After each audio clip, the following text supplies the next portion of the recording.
Yeah, Corn Pop was a bad dude, but Mark Cuban flipped. Win. This guy so much tech. Hero tech, he attack. This why no more homo erotic rocket ranches. Got it? Got it. Oh, jeez.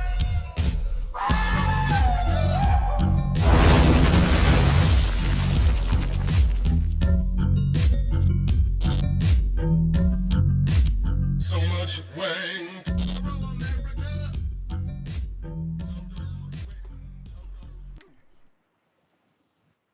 So much Wang. Oh, thank you, John Ward. I mean, forever and ever, thank you, John Ward. Okay, so it's Thursday, baby. It is indeed. Total Win Thursday, and we're gonna do something a little different. We've still got total wins, though one of them's layered with a bit of Schadenfreude. Haha. So And I'm totally comfortable with that. Where do you want to start, buddy? God, it's hard to say, man. Well, let's start with Mark Cuban. Um, Basically, we got a double total win this week. Let's start. Donald Trump gets it first. The Donald gets it first. He's had a banner week. We already talked about the just absolutely epic troll on the mainstream media, the enemy of the people, the fake press corps, where he trolled them with a montage of, oh, what was this? Them underreacting to the coronavirus, doing that thing that they keep accusing him of doing. Mm-hmm. And he defunded the World Health Organization. Thank Christ for that. Hey, just real quick, everybody's saying, oh my God, I can't believe that he's defunding the World Health Organization in the middle of a pandemic. Hey, guys, I'll tell you a secret. They were fully funded before the pandemic began. Oh, shit, son. What? You mean they had all the money that they wanted? And they still shit the bed? Oh, dude, I'm sorry. I didn't hear your question. Never mind. Let's just move on. That's a reference to Should Taiwan. I shut off the live stream now? Am I in danger of suggesting that Taiwan's admission of new cases in the midst of China's denial of new cases is evidence that China doesn't recognize Taiwan when they're inconvenient? Yeah, something like that. Anyhow, not meaning to derail you. Donald's Banner Week. No, I think that was everything. Oh, and he flipped Mark Cuban. Yeah, and this is funny because Mark Cuban is one of the people who I wouldn't quite say was a never Trumper, but in a lot of ways, like he just disliked Trump, thought he was boorish, uncouth, stupid, and not necessarily a stupid person per se, but stupid as a president. Like he's really gone on record blasting Donald Trump a couple of times. And the media always gave him weight because Mark Cuban also has a reality show, Shark Tank, and Mark Cuban is a little more liberal leaning in his politics and actually has a higher net worth than the Donald. So you got one billionaire, discrediting another billionaire. And of course, because Orange Man bad, they just love Mark Cuban until whoops. So I would have to say that the second layer of Totar Win goes to Mark Cuban, kind of in the same way that Totar Win went to Mike Lindell, because Mark Cuban understands that this is a problem. And Mark Cuban, whatever else you want to say about him, is a fundamentally capitalist guy. He sees the world in facts and figures, problems that need to be solved. And the reason why Trump and Cuban are able to put aside their differences and work together toward a positive outcome is that they're both capitalists. And if you really understand the philosophy that undergirds capitalism, you understand that it solves problems. There's never been a system that has pulled more people out of poverty and driven more people into wealth than capitalism. People will say foolish things like, well, I'm not a capitalist because I'm a humanitarian. Actually, you don't know what you're talking about. I'm a capitalist because, in a lot of ways, I am a humanitarian. I want problems to get solved. I want poor families to be able to go to the store and afford a gallon of milk. I want middle class families to be able to buy a home and build some kind of a comfortable retirement and maybe even take a couple of beach vacations along the way. And so Mark Cuban understands these things on the same fundamental level that Donald Trump does. And no matter what the media will tell you, has Donald Trump handled this crisis perfectly? No. But how do you handle a crisis perfectly? But has Donald Trump done a good job and exhibited real leadership over the course of this? Yes. Yes, he has. And the funny thing is over and over and over again, Donald Trump's instincts proved themselves to be correct. New York said they needed 40,000 ventilators, and Donald Trump was like, I don't know if we're just going to send you the entire nation's stockpile of ventilators. That might be a bad move. And then it turns out that they actually had several thousand ventilators in reserve in New York. They only ended up so far needing about another 4,000 ventilators, not 40. And so if you can really pull your emotions out of it and you can look at the entire timeline and you can be objective, you have to conclude that Donald Trump has made more right decisions than wrong decisions over the course of this virus. And Mark Cuban, God bless him, because he's a capitalist, can see that. Now, and let me expand on that a little bit. Not only has Donald Trump made more correct decisions than incorrect decisions throughout this process, we see the clear evidence that the alternative, any Democrat, the alternative would have been disastrous. Because when the Donald said shut down travel to China, the Democrats, I'm looking at you, Nancy. Nancy Pelosi was out in Chinatown. It's just I'm just drunk on communion wine. I just need to put my teeth back in my head. Anyway, Sorry. after the Donald said this is a big deal, we're shutting down travel, we're going to take precautions, we're going to do things to address this situation. Maybe a Democrat, maybe one of these Democrats would have done things differently if they were in the White House, and the reason that they made the terrible mistakes that they made, like Nancy Pelosi telling everybody to come to Chinatown and spend money to prove they're not racists, or Bloomberg or Cuomo saying you need to get out on the town in New York and spend money and treat everything like nothing's going on, or even after Trump shut down travel to China and Dr. Fauci said on February 29th, hey, America, you don't need to do anything different. Just go about your lives. This isn't a big deal.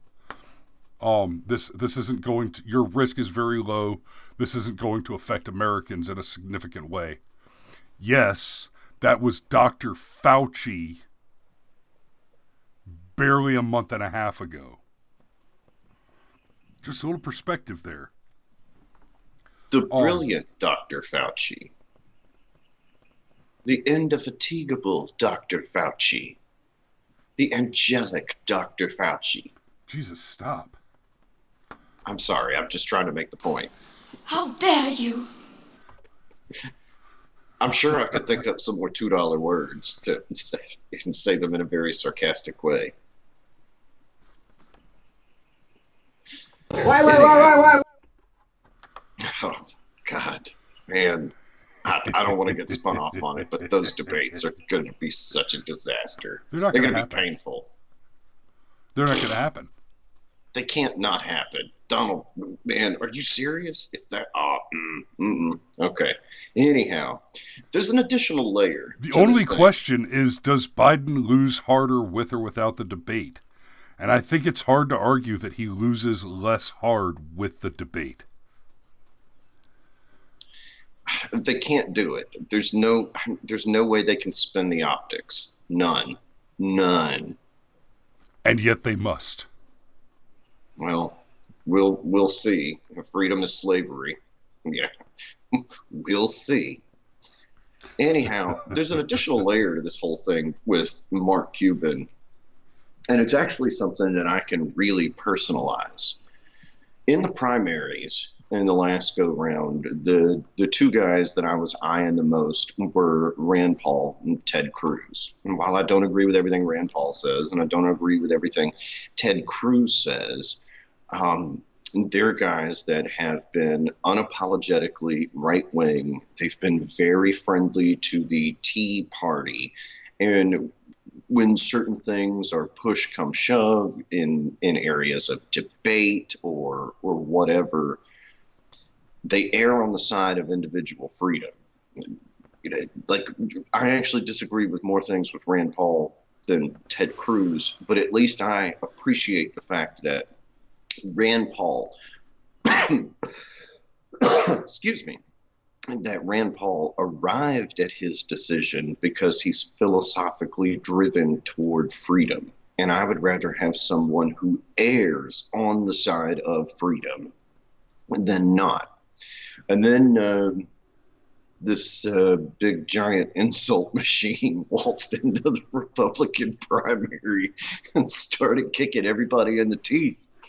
And I was kind of frustrated by it. I was. It made my day.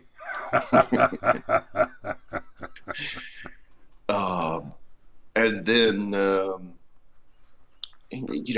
and I seriously debated voting libertarian. And then Gary Johnson said I would make him bake the cake. And I was like, the Libertarian Party is just as full of shit as the Republican Party and the Democrat Party.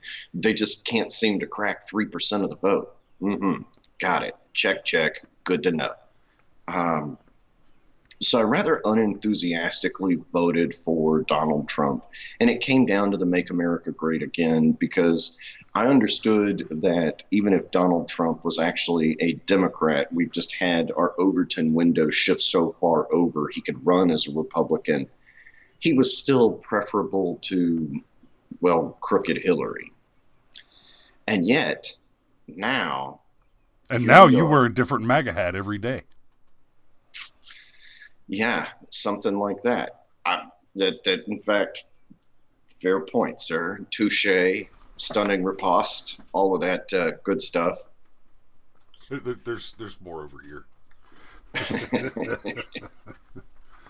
But I actually got a couple more upstairs in a prop box from one of our film shoots. I think I've got another 5 or 6 upstairs in the wardrobe box. But yeah, and it's worth noting that if, let's say Ted Cruz had won the nomination and had become president, and we'd have a virtually identical presidency, minus the tweets, of course. But policy-wise, all the same things had happened. The flattening of the regulation, the harder line with North Korea, all of that stuff. None of that would have happened under Ted Cruz. I like him, but he doesn't have the testicular fortitude to push for all that stuff. And let's be real. The Democrats would not have attempted. I think that Trump uniquely aggravates them, and they would not have attempted to impeach any other Republican. I could be wrong. It may be. There is a good chance that they went into that election with the intent that if Hillary isn't the president, we're just going to impeach whoever is on whatever bullshit trumped up charges we can get. But I don't think impeachment would have been a thing, and I think you would have had a less energized Republican Party. and I include the Republican elected officials in that, I think they would have been less energized, less enthusiastic, because what we have seen over the past nearly 4 years now is Trump slashing regulations, Republicans supporting that activity, and Democrats doing literally nothing other than attempting to, yeah, yeah, they've gone full and tried to impeach him, and they've attempted to do it by propagandizing the American people to an just unbelievable degree. Well, I recognize that we would not have had an identical presidency. But my point is, if we had an identical presidency under Ted Cruz, we'd be saying, this is why conservatives are right. This is why libertarians are right. You get the hell out of the way, and our economy takes off like a rocket ship.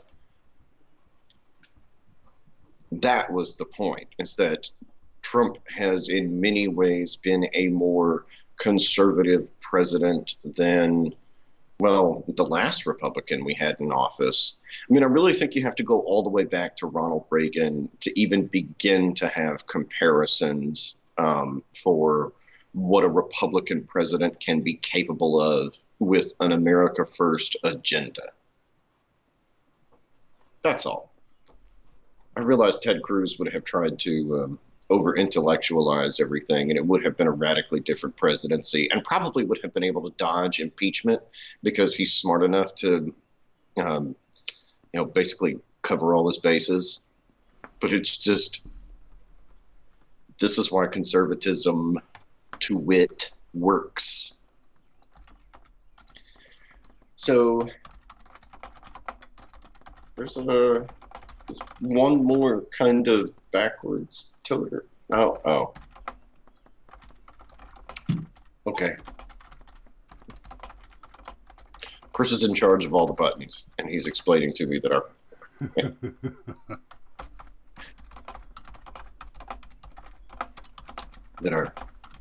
format is changing on the fly. Yeah, because we just spent too much time talking about Mark Cuban and Donald Trump, which is fine. It's a good show. I do have to go change our thumbnail and the like, but why don't we go ahead and wrap it up here? And why don't you give me a call when you get out the door? Because poor Cameron is still an essential employee. He still has to go and eliminate the disease-carrying vermin from our world. Right. That's all I got, man. If we're not going to move on into the other thing, because but seriously, wash your hands, wear a mask, use your brain, and don't touch your face all the time like I've been doing, sitting here scratching my unshaven shit. I need to go. Man. I need to either go shave or I need to just give it up and grow the beard back. I know that I am not the first. I realize I'm not even the 1,000th person to make this point, but I never realized how freaking itchy my face was until I wasn't allowed to scratch it anymore. Yeah. No shit.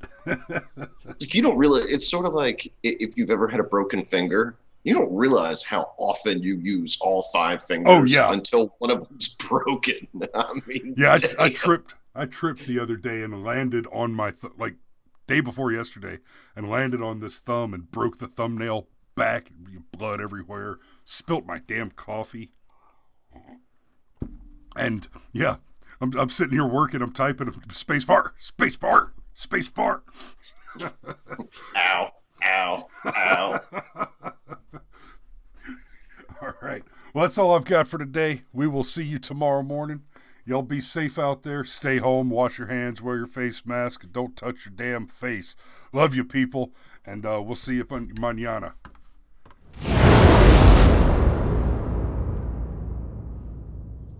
And I have nothing clever to say over the credits today. Oh, I got something. Make sure you like, share, and subscribe. We do good work here. We work hard to get this stuff out to you. And just real quick, I want to toot my own horn for just a second. Last week, Friday evening, I mentioned this before, and I'm reaching out to different groups. I hosted jointly with Polytech and this week in Rockdale County, we did a virtual meeting for the local GOP group that was unable to have their usual monthly meeting because of the social distancing, the lockdown orders, and all that. So we hosted it as a live stream on Facebook. And if anybody watching this, if you've got a GOP group, a Republican group, or even just a conservative activism group that has meetings that they're not being able to have, I have a big, fantastic studio here that I can pull your video feed in through Skype or Zoom or something else and produce a live stream right here from this studio. Any conservative groups that are interested in taking advantage of that, if you know someone or are involved with a group like that, I am offering to do that service for the remainder of the lockdown for free, just as long as I'm given sufficient advance notice so that we can plan it, set it up, and have a conversation about how to run a show program for that. So y'all, look, you can send me an email at theshow@brushfiremind.com. You can look me up, Christopher Lowry, on Facebook, or go through the Brushfire Mind on Facebook and contact us that way. I'd be more than happy to set that up for you. Or even go through East Atlanta Video. Any of those avenues to contact me, and I'd be more than happy to help you do one of those live streams. Other than that, I'll sign off again. Make sure you like, share, and subscribe, because please believe the algorithm can't stand the wall of Trump hats. And we'll see you tomorrow.